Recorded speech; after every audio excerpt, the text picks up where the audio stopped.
Good evening, everyone. I put this in the comments, but we'll go ahead and get started. And we'll give people another minute or so to get on, and then we'll go ahead and get started.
Okay, we'll go ahead and get started, folks.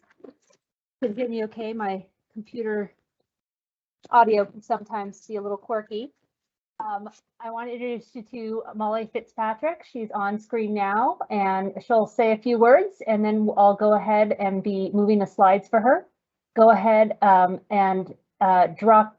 We'll be holding most questions for the end, but go ahead and drop your questions in, and we'll try to cover them. And thank you to those who submitted questions in advance, because we definitely tried to make sure we'll try to address some of those during the presentation. So Molly, if you're ready, do you want to go ahead and get started?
Okay, Molly, can you hear me now? Yes.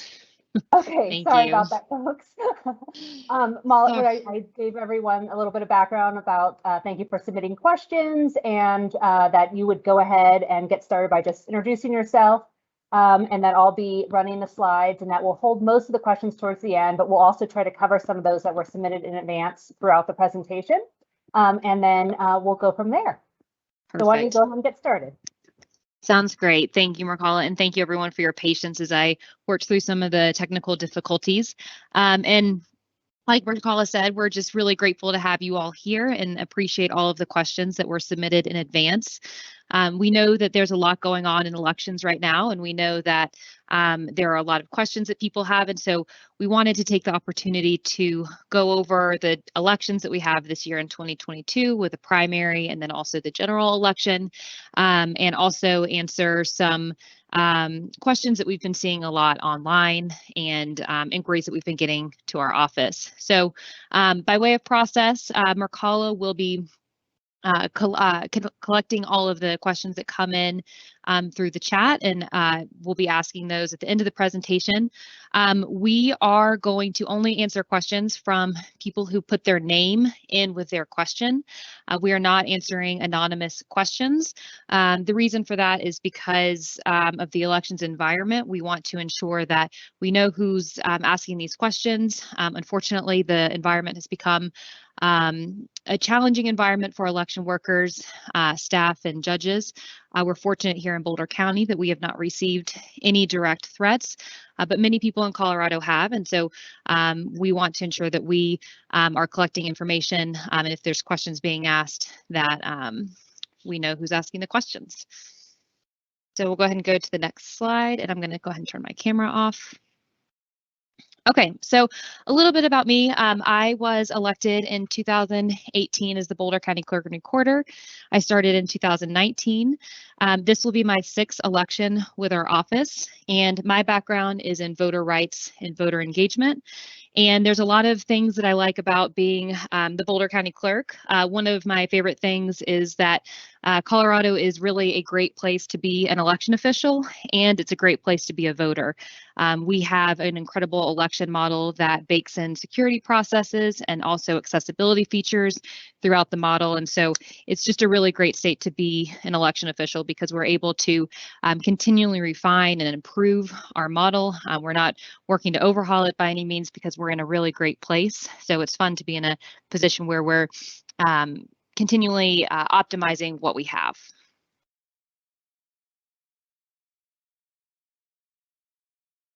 So a little bit about Boulder County voters. This slide represents voter registration statistics for Boulder County. As you can see, the top demographic is our unaffiliated voters, followed by Democrats and then Republican voters. As you can also see on the left-hand side of the screen, our voter registration rolls have increased significantly since 2014, which really does point to and demonstrate the growth not only of Boulder County, but also the state of Colorado as a whole.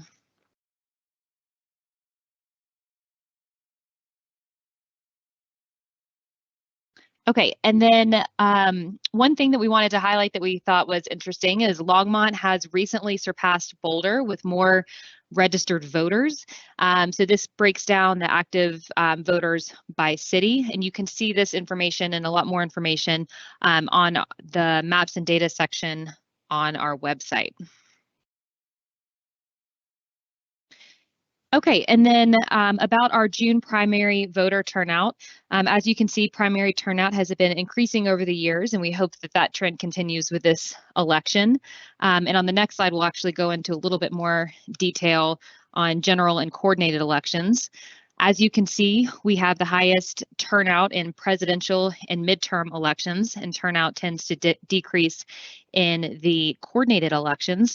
And that really does point to, I think, the emphasis that's placed on these national elections. There's just a lot more attention put on those elections that drives a lot of turnout and education around voting. So we also are very proud to have high turnout in Boulder County and also in Colorado. Colorado is generally in the top states for voter turnout in the country. And actually in 2018, Colorado was second in the country. Minnesota always tends to beat us in turnout. But in 2018, we were slightly behind Minnesota, which they actually had a federal contest on their ballot, which drives a lot of attention, money, and coordinating efforts. And in 2018, we had a statewide office as the top of our ticket. So we consider that a pretty significant win for us. So yeah, we would like to see much more turnout in these coordinated elections, obviously, because we know that we can do it based on the turnout that we get in these higher profile national and midterm elections. We do anticipate that this year we'll have another high turnout election, and our hope is that it is true and is realized, and also that people vote early, because it certainly does help our elections office process ballots over a longer period of time. So we'll go ahead and go to the next slide. So elections in Colorado, what makes Colorado elections unique? We are really an all options state. So registered voters get a ballot in the mail. What they do with that ballot is really their choice. They can mail it in, they can vote in person, they can drop their ballot off at a voter service center or a drop box, actually anywhere in the state, not just Boulder County. And if you're not registered, you can always register up to and including Election Day. And so we in Colorado are very proud of this election model because it does balance security and accessibility so well, and it is a nationally acclaimed election model. And many other states are working to advance and modify their elections to be more like Colorado. So the next slide represents the June primary election calendar.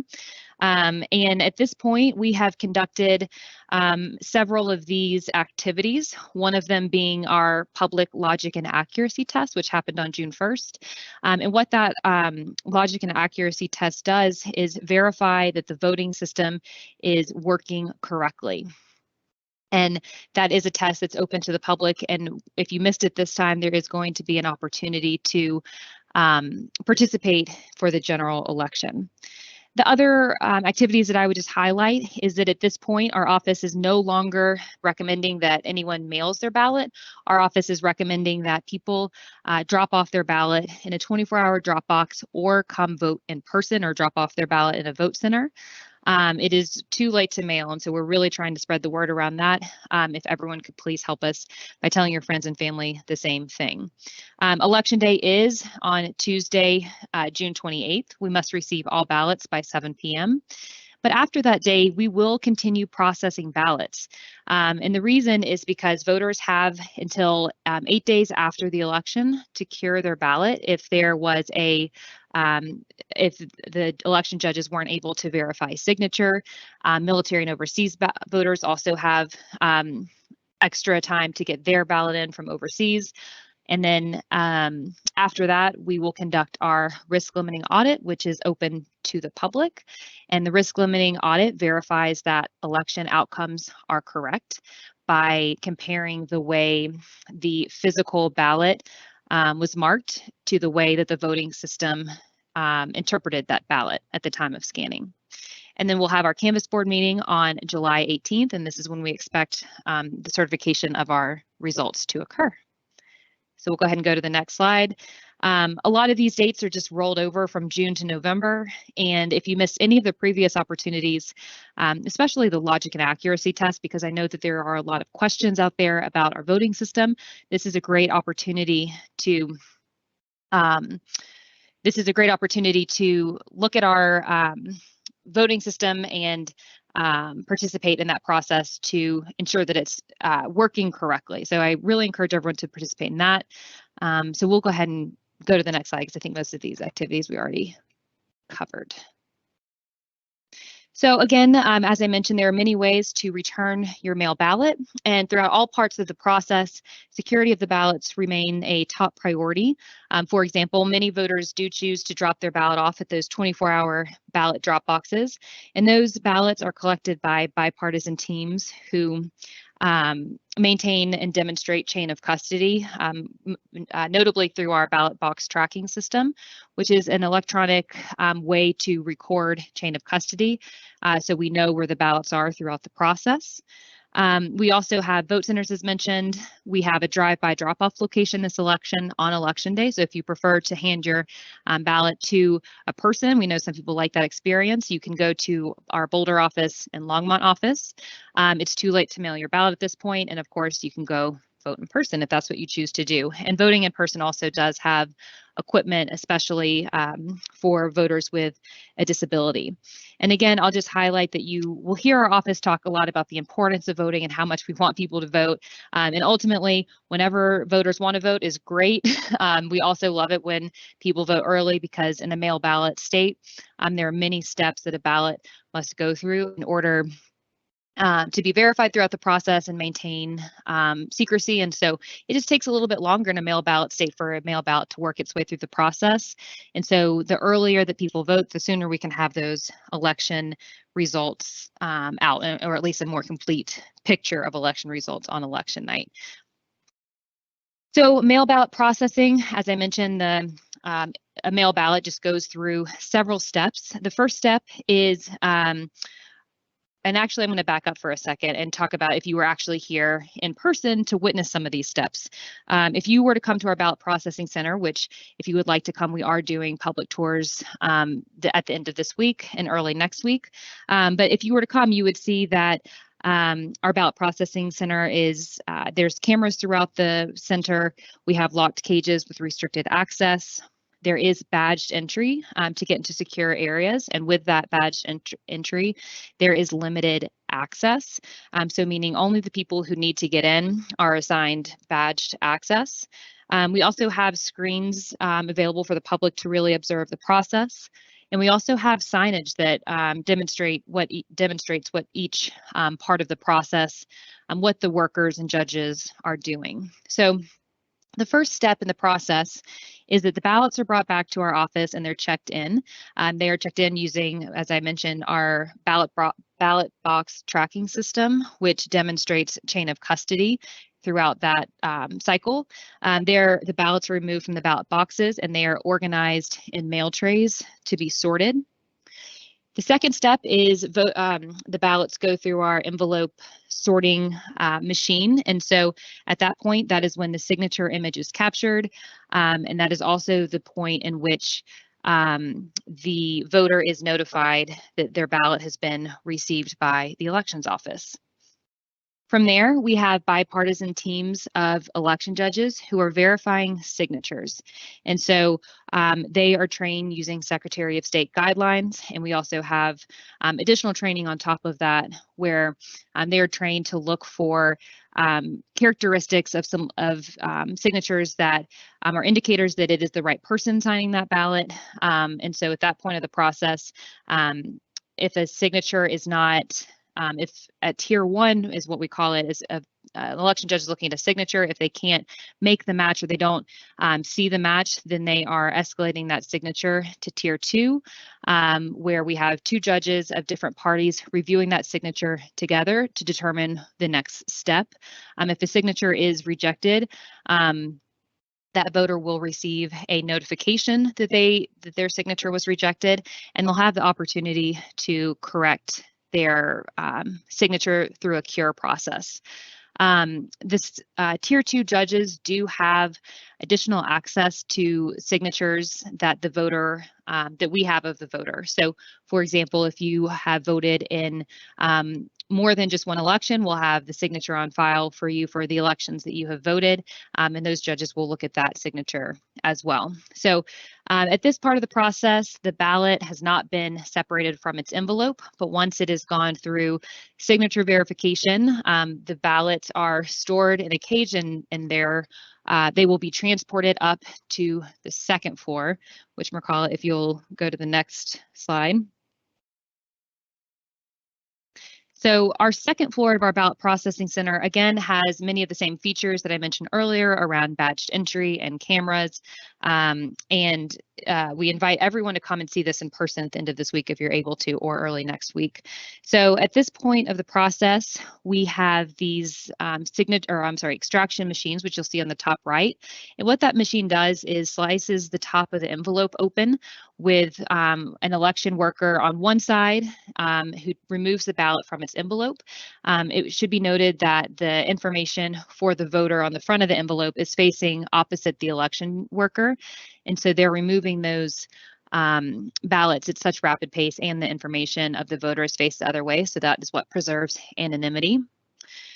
From there, we have teams of workers who flatten and inspect the ballots in preparation for scanning. As you can imagine, the ballot has been folded in its envelope for quite a while, and so we need to ensure that it's flat so it can be run through our scanning equipment. From there, we are also looking for anything that can impact the scanning process. So if there's stains on the ballot or if the ballot is damaged in any way, we will have a bipartisan team of judges work to duplicate that ballot onto a ballot that can be read by our equipment. Both ballots are preserved, and it's simply so we don't damage our equipment and the ballot can be read. So again, we have teams of judges who duplicate ballots if we need to. From there, ballots are scanned by our scan room workers. And on election night, captured votes are generated into a results report and published starting at 7 p.m. on election night. Okay, so we know that there have been a lot of questions around drop boxes and signature verification. And so just to dig a little bit more deeply into these two areas. So as mentioned, signature verification is the part of the process where election judges are validating identity. And it is people doing this. And again, we train them according to Secretary of State guidelines and standards, and actually the way that the Secretary of State office has produced those guidelines is we've heard that it is one of the stronger set of guidelines in the country, so we are proud of that. And we also, as mentioned, have additional training on top of that. So election judges are looking for things that are similar in your signature, and most people say, you know, oh, my signature never looks the same no matter what. But even the way that you do a loop for your signature, or even some of the ways that you points of the signature where you might rest your pen, where it's always the same. And so those are kind of the traits that these signature verification judges are looking for. And a lot of times, folks that are signing their ballots or their signature aren't even aware. It's an unconscious thing or action when you're signing. And so a lot of these things aren't even conscious for people, like I mentioned, as far as like where you rest your pen when you're signing your ballot. So the more you vote, as I mentioned, the more signatures we will have on file for the election judges to compare. So that's really important because if we don't have a lot of signatures on file for an individual, there's just less to compare it to. And, you know, like I mentioned, those tier 2 judges really do have the ability to access more of those signatures. And so they are going back to look at previous signatures. And so there are a lot of reasons why signatures might have changed over the years. Sometimes what we see is that a voter has gotten older and maybe they suffered some sort of unfortunate health crisis. So if they had a stroke or something similar, or their hands are just a little bit more shaky than they used to be, that voter might have a different looking signature than we previously have on file for them. So that's why we absolutely want to maintain the opportunity to have a voter cure their ballot via that cure process. And again, they have until the following week to cure their ballot. So we're continually sending out notifications to voters if we weren't able to make a match on their envelope. Okay, so additionally, Boulder County Elections does have, as mentioned, these 24-hour ballot drop boxes. And there's a lot of reasons why these drop boxes are secure, and also ways that these the collection of these boxes maintain, the collection of the ballots from the drop boxes maintains integrity. First off, we have bipartisan courier teams who actually do transport the ballots directly to our ballot processing center. And we also have chain of custody through our award-winning ballot box tracking system that demonstrates chain of custody of those ballots. The boxes are also under surveillance and designed to be tamper-proof. One of the questions that we got in advance was around ballot collection by unsolicited canvassers and groups of people. So a couple of things, you know, if our office receives a lot of phone calls from the public, we have a very engaged community here in Boulder County. So we do feel like if there was a group, an organized effort to collect ballots, we would hear about it because we do hear about so much other election related concerns in the public. It is a requirement to not collect more than 10 ballots. And there are valid reasons why people would turn in ballots for other people.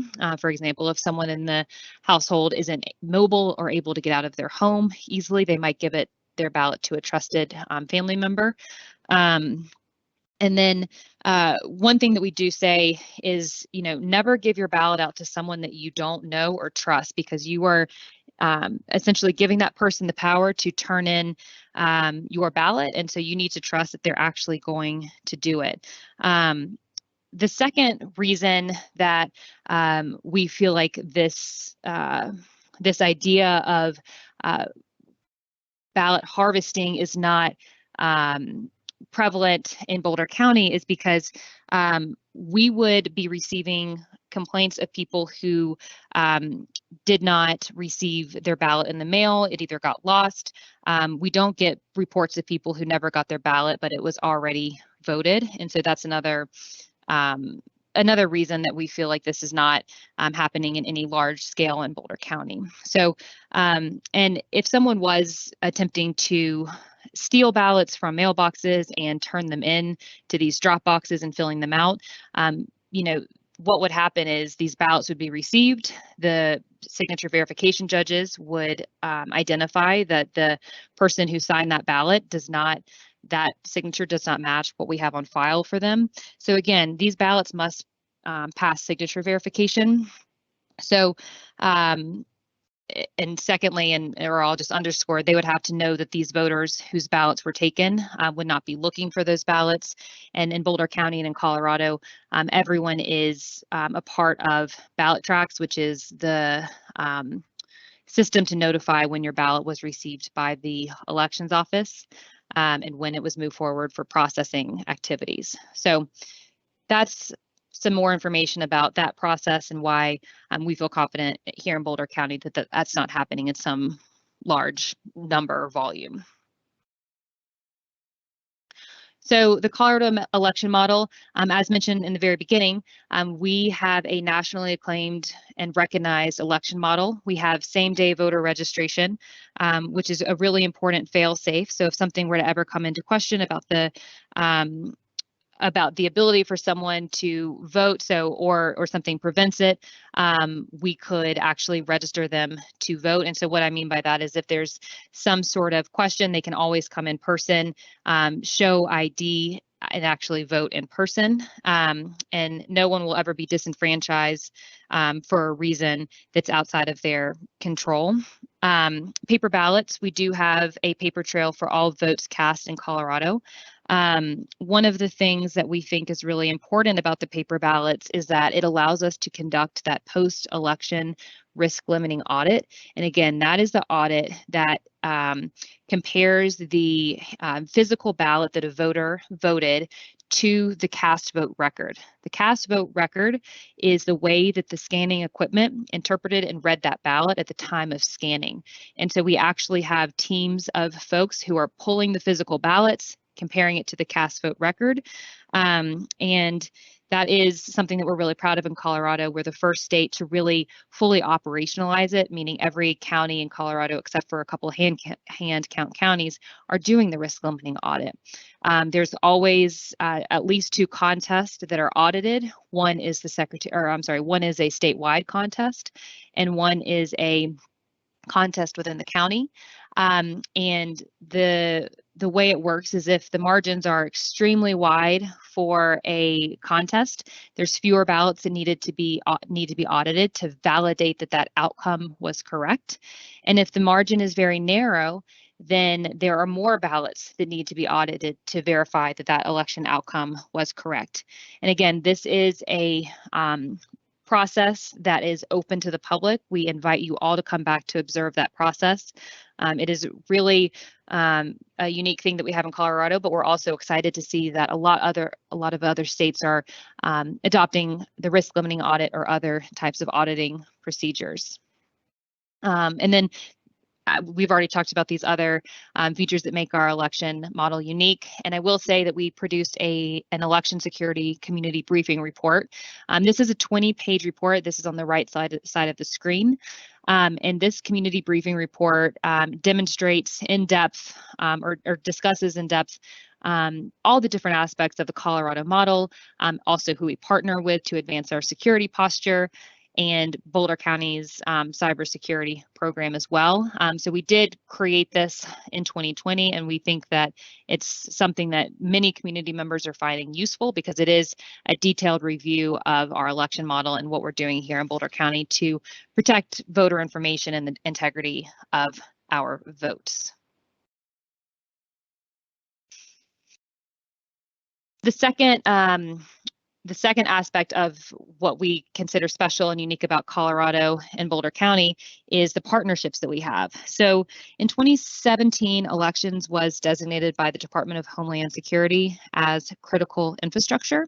And so what that did was help signal to the private and public sector that elections was a top national security issue. It also demonstrated this importance to voters and the public. And so out of that, we have more partners that are available to support local election offices, and they're producing more resources that are out there. And of course, this is continuing to ramp up as we look into 2022, the general election. So all of the great thing about these partnerships is that all of these different organizations are looking at security from different angles, and they're able to offer different types of support. These partnerships are also happening in a collaborative way, which really adds to the strength of our national security posture and our Colorado security posture because we are bringing so many unique perspectives to the table.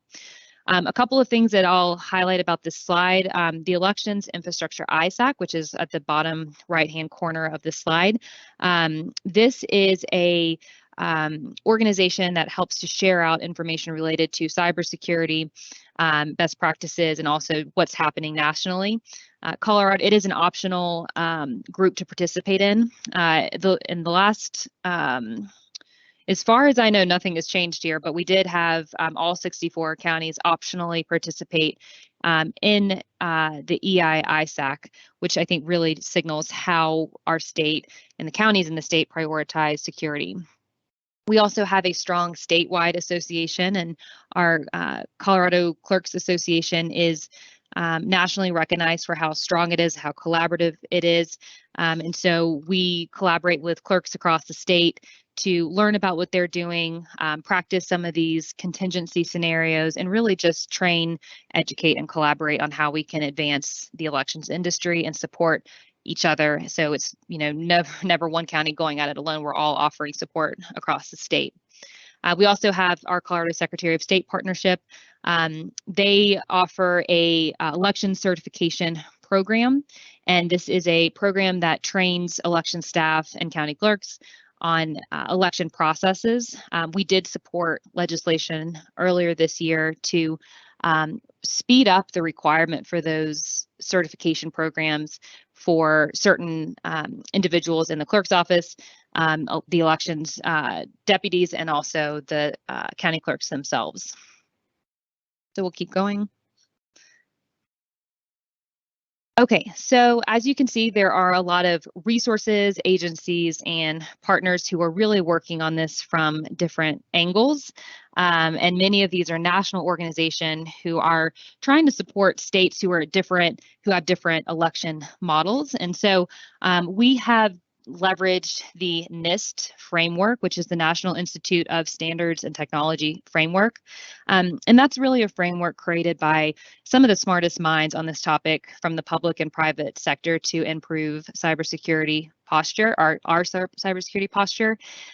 What this framework does is it really helps us to organize our cybersecurity program and decide what to prioritize and how to prioritize it. So at the top is really that framework, and at the bottom is all of the different buckets of work that we think about when it comes to cybersecurity. So for example, data, one of the second box there, we're looking at what kind of data do we have, who has access to it, how is that data protected, how are we monitoring the usage, how are we ensuring that only the right people have access to it, and within that, limit the access to the type of data they might have overall for that kind of category of data. So that's really how we organize our cybersecurity program. And of course, would go back to our physical security steps as well, because cybersecurity and physical security are both incredibly important to ensuring the integrity of our elections process. With physical security, again, we have that controlled access and cameras as well. So both are really important to maintaining integrity throughout the process. Okay, so we're nearing the end of the presentation, so I know we'll get to questions in just a minute. But one of the priorities of our office is to fight election mis and dis and malinformation. And so for us, our role is to provide community members, voters, and residents with accurate and detailed information about the elections process. And again, this is one of the reasons why we publish that community briefing report, to ensure that we're not just saying, trust us, our elections are safe, but we're actually lifting the curtain to say, here's why. And that's also why we're doing things like this public presentation and the public tours. We want the public to really understand it. We work to shred as much transparency on our operations and procedures as possible. And again, please come to the tours at the end of this week and next week. Share this information with friends and family. Please spread the cybersecurity briefing report far and wide.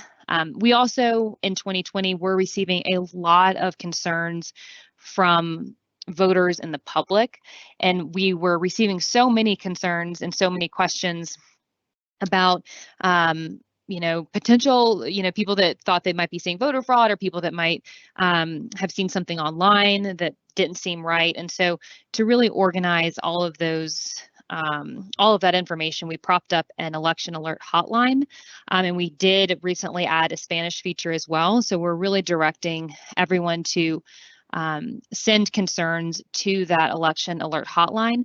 And once we have that information, we do work to validate it, and if necessary, escalate it to our local law enforcement partners and or Secretary of State and the FBI as well. So we do have incredibly close partnerships with local law enforcement to respond to these concerns quickly.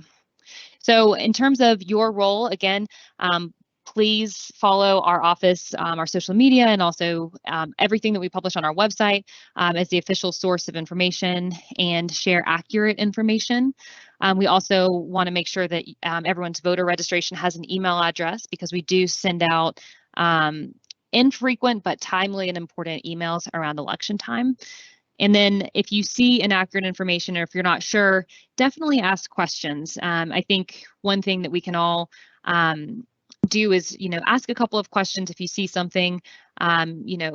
Some good questions could be like, what state are you talking about? Are you talking about the voter registration system, or are you talking about the voting system?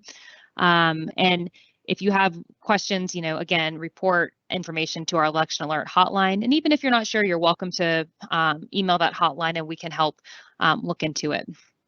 And encourage your local friends and family to contact our office to see if they have questions. And then, of course, in other states or other counties, we know that election offices are working really hard to provide transparency of the process. And so there's likely opportunities for, if you have friends that have concerns, to get involved with their office and learn more about how they process ballots. Okay, and then lastly, just a couple of additional things we wanted to add. We do participate in the Colorado legislative session. We do publicize what legislative bills, what priorities we worked on. We include this on our website as part of our public accountability transparency program. And so we want the public to know, here's the bills we supported, here's why, here's some of the criteria, here's how we supported, whether we offered testimony or did additional lobbying efforts. So you can see what we work on and why, and sort of the framework for getting involved in a legislative effort would be if it helps promote security or access to the ballot box. So all of that information, again, is on our website. We do security exercises throughout the year. We do tabletops with other counties in the state with the Secretary of State's office. We also do it internally as well. And we also had the Department of Homeland Security actually do a walkthrough of the building earlier this year to help us identify if there's physical ways we could improve the security of our building for election staff and workers, judges. And just to highlight again, this Public Accountability and Services Report, this highlights our accomplishments in a year, and we're going to be publishing another report as well. And this, again, just highlights what was done each year, and our legislative work definitely falls within that bucket. So you can find that on our website as well. And then we'll just go to the last slide. This is just thank you and key plugs. If you have any questions for us, we're happy to take them at this time. And again, we actually had a couple of people ask how they can be an election worker. We would love it if everyone was interested in that. Election judges are appointed, and the list of folks are provided to our office by the political party chair. So if you're interested, absolutely contact them. We also have a form on our website you can fill out. Please follow us on all of our social media channels. And I think that's everything that I have. Did I miss anything, Mercala? Was there another slide? That is it on the slides. Let me just, I'll approach a couple questions at you. If you can talk, Colorado does use Dominion equipment. Molly, do you want to talk about what that process that the state went through back in I know it was before you were clerk, but I know you're very familiar with what that process looked like when we evaluated different voting systems. I believe it was a process that took several years back in 2015. Culminating in Secretary Wayne Williams' decision to recommend Dominion? Yes. So the state was really interested in moving toward a uniform voting system. And so that process kicked off in 2015, and to look at how we could move toward a uniform voting system. And the other major priority for Colorado at that point was we wanted to have a system that really supported a risk limiting audit, because a risk limiting audit, again, is the way to demonstrate and validate that election outcomes are correct, because it compares the way a physical ballot was marked to the way that the voting system interpreted that ballot at the time of scanning. And so that was a really important feature in this review. The other reason that we in Colorado wanted to move toward a uniform voting system, a couple of reasons. One, it helps, as I mentioned, we're a very collaborative state. And if there is a need for additional support, training from another county, we can get that because they're also on the same system as we are. If there's an equipment failure or something to that effect in another county, maybe because of a fire or a flood, we can, offer voting system equipment. We've never done that. We've never had to, but that is just a kind of nice resiliency tool that we have in our toolbox. But this process was kicked off by, as Mercala mentioned, Secretary Wayne Williams. There were counties that piloted different voting systems, and there was a review committee to look at all the different pilots and also consult with subject matter experts. And the ultimate decision was that the Dominion voting system offered us the best tool to reach those shared goals of the committee, and especially that, like I said, risk limiting audit feature as well. So this was a process that kicked off under Secretary of State Wayne Williams, and has been, also supported by both Republican and Democratic clerks across the state in those early days as well, and still is applauded and championed. Another question, Molly, and I'm going to pop back over to these slides. One of our participants wants to know a little bit more about how privacy is protected when so many election workers are handling ballots. So I'm going to pop back over the slides so you can just talk a little bit more in detail about that. Great question. So Privacy is an incredibly important part of what we do. It's also an obligation that we have in law to protect privacy. And so we in our ballot processing center have 2 floors. The first floor is when the ballot is still in its envelope. It has not been separated. When it is after it's been, the signature has been verified, it goes up to the second floor of our ballot processing center. And that is when this machine on the right slices open the top of the envelope, and the election worker removes that envelope, or I'm sorry, removes the ballot from the envelope. And the way that this machine is positioned and the way the ballot is positioned, it's so all the voter information is facing away from the worker. And it also is moving so quickly that an election worker would not be able to look and see, who voted which ballot. Is moving extremely quickly, so they can't tell. And the other thing that I could mention, I mentioned this earlier, but we have folks that are looking for anything that could impact the scanning process. And so most of the time that is food, or it's just some sort of damaged ballot. We also have some voters who actually sign their ballot. If they most of the time, if it's like they make a mistake on their ballot, they'll, cross that out and they'll actually sign their name next to the correction, I think, to signal to our election judges and workers that, they're trying to correct their mistake. We'll have a bipartisan team of judges duplicate that ballot so that image of the signature or the voter's initials or whatever it is isn't moved forward and shown anymore that it has to be, but both of those ballots are preserved for election retention. So that's how we maintain privacy throughout the steps of the process. And in a vote center, of course, we have privacy booths, and a judge, when they're done voting their ballot, will put it into an envelope, put it into a box that is locked, and it's transported back to our office for tabulation. Molly, I just want to add to that. On that first floor, that is when, before that ballot envelope even gets opened, after it's been verified, that's when, as voters, we're assigned vote credits, and that essentially vote credit is assigned in the Secretary of State's database before it gets moved upstairs to opening and separating. So I think that, and then, maybe, that's, you get the vote credit, and then that ballot gets moved upstairs. And so that's also, a separation of it. Yeah. Okay, next question is, how do you grow interest in voting locally? This person says, I participated in a voter registration drive at my high school, and it was difficult to get people to pre-register or take interest in the process. What an awesome question.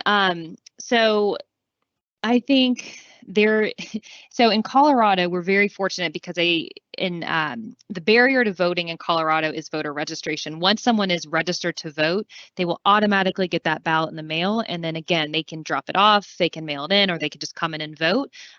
But I would say you're doing the right thing by actually working to register people to vote, pre-register people to vote. And so I think it starts by talking to everyone that you know, and working to get them registered.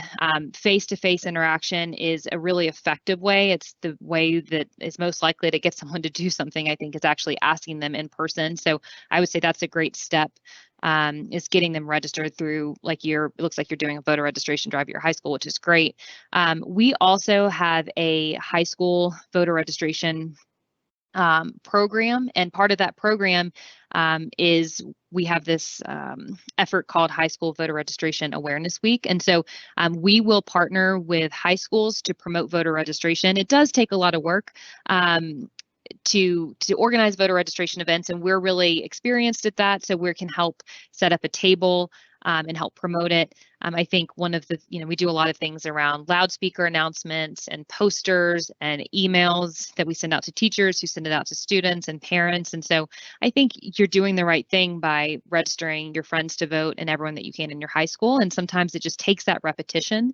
I think it takes, I think the statistic is like you ask someone to do something like at least, 5 to 6 times before they actually do it. So I think just reminding people again and again and again every time there's an election, and giving people the opportunity to register to vote. So I think, again, voter registration is the first step to voting. If someone's not registered, let's get them registered so we can get that ballot in the mail. And then when they receive that ballot in the mail, it's that indication that it's election time and they need to get that ballot in. Mercala, do you want to add anything to that about high school voter registration week?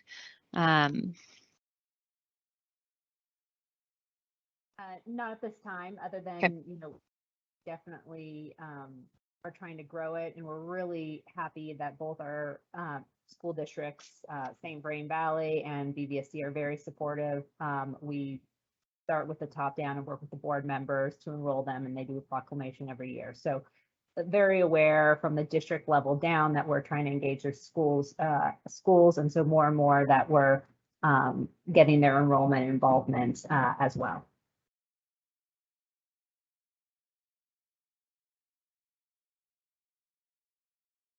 So I don't see any more questions, but we'll go ahead, we'll give it another moment or so. I'll plan to send the slides out to everyone that RSVP'd. Hopefully if this event recorded, we'll also post that as well on our YouTube channel. So we do have a YouTube channel. We don't have a lot of videos, but we do have some videos there. And if I did include a couple links earlier this evening, but we do have some videos, and there's also a tour video as well. So if you're not able to attend the tour in person, I encourage you to watch the tour videos. There's a short version that's only 2 minutes and a longer version that is about 5 minutes. We'll give it another moment or so for questions.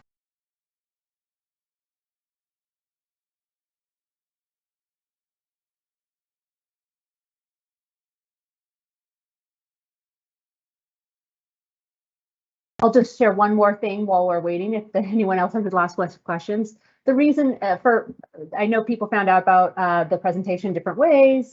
We do, the best way for us to find out about things is through, if you have an email on your voter registration.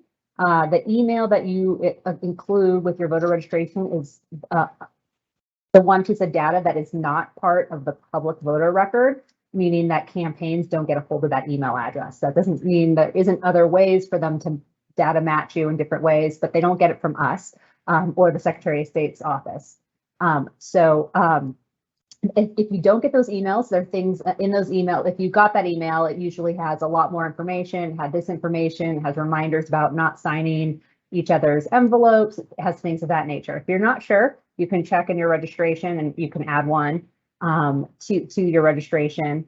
But we also, if you're signed up on the public list on our website, we also do email voters that way as well. And then of course we post this on our election information page, these events as well.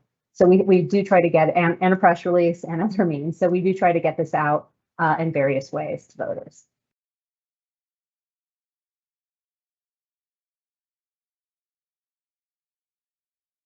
Okay, I think that is it for now. Molly, I don't know if you have any closing words.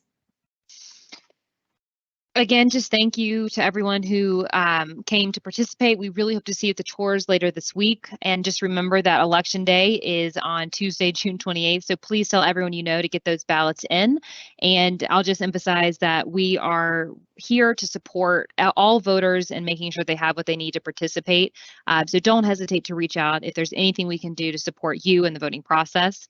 And our office is always open and available for any questions that you have. So if something comes up later, just let us know. But otherwise, thank you for taking the time to learn about our process, and please share this information with your friends and your neighbors. There's a lot of mis and disinformation going on in the environment right now, and so we really want to make sure that the more people that are armed with accurate election information, the better. So we really appreciate the time that everyone took to learn about our process, and we hope to see you soon at a tour. So with that, everyone have a great night. Thanks again.